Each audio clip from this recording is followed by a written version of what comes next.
வணக்கம். Welcome to star police academy, number 1 police academy இன் தமிழ்நாடு. நான் உங்கள் உதயகுமார், ஃபிசிக்கல் டைரக்டர். இன்றைக்கான வீடியோஸ் ஆல்மோஸ்ட் பார்த்தோன்னா எல்லாருமே ஃபிசிக்கல் கம்ப்ளீட் பண்ணியாச்சு.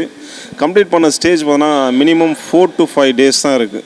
4 to 5 டேஸ்ன்னு சொல்லதை விட 3 டேஸ் தான் நம்ம கையில் இருக்குது. அப்படின்னா இந்த 3 டேஸில் சார் ஒரு கமாண்ட் கேட்டுக்கிறாங்க. இதில் என்ன அப்படின்னா, சார் நான் எல்லா ஈவெண்ட்லேயும் பார்த்திங்கன்னா டபுள் சார் அடிச்சிடுறேன் சார். ஆனால் ஈவெண்ட்டுக்கு போகிறதுக்கு முன்னாடி எனக்கு ரொம்ப பயமாக இருக்குது சார். லாஸ்ட்டு செலெக்ஷன்லேயும் பார்த்திங்கன்னா ஆல்மோஸ்ட் எல்லாத்துலேயுமே டபுள் சார். வீட்டாண்ட பண்ணும்போது, நான் கிரவுண்டில் பண்ணும்போது எல்லாமே டபுள் சார். பட் அங்கே செலெக்ஷன் போகும்போது ஒரு படபடப்பு இருக்கும். இது யூஸ்வலாக பார்த்திங்கன்னா எல்லாருக்குமே இருக்கும். சைக்காலஜியாக பார்த்திங்கன்னா நீங்கள் ப்ரிப்பேர் ஆகுங்க. ஃபார் எக்ஸாம்பிள் மெடிடேஷன் பண்ணுங்கள். மெடிடேஷன் பண்ணிங்கன்னா ஒவ்வொரு ஈவெண்ட்டை யோசிங்க. ஃபார் எக்ஸாம்பிள் நான் ரோப் இப்படி தான் பண்ண போகிறேன், லாங் ஜம்ப் இப்படி தான் பண்ண போகிறேன், 400 இப்படி தான் ஓட போகிறேன் அப்படின்னு சொல்லிட்டு just you are going to meditation your self only 5 to 10 seconds நீங்கள் ஒவ்வொரு ஈவெண்ட்டுக்கு எடுத்துக்கணும். இந்தமாரி மெடிடேஷன் பண்ணிங்கன்னா அந்த ஈவெண்ட்டை பார்த்தீங்கன்னா நீங்கள் ஃபோக்கஸ் பண்ணுற விஷயம் ரிலாக்ஸாகவே பண்ணலாம்.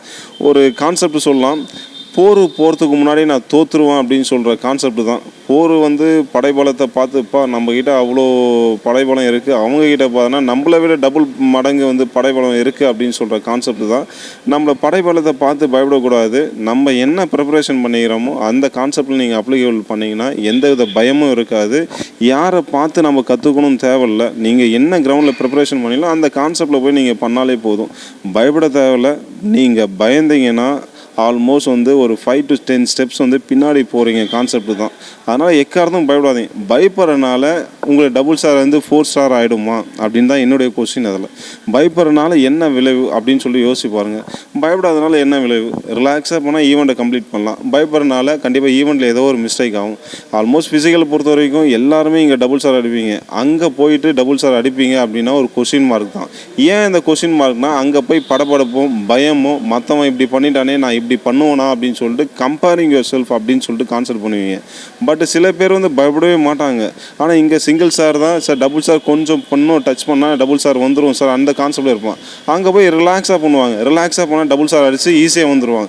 இது ஆஸ் மை எக்ஸ்பீரியன்ஸில் நான் சொல்கிறேன். இதுதான் நடந்திருக்கு. ஸோ எதுக்காக நீங்கள் பயப்பட தேவையில்லை. பயந்தீங்கன்னா நம்மளே தாழ்த்தி கொள்கிற கான்செப்டில் போயிடுவீங்க.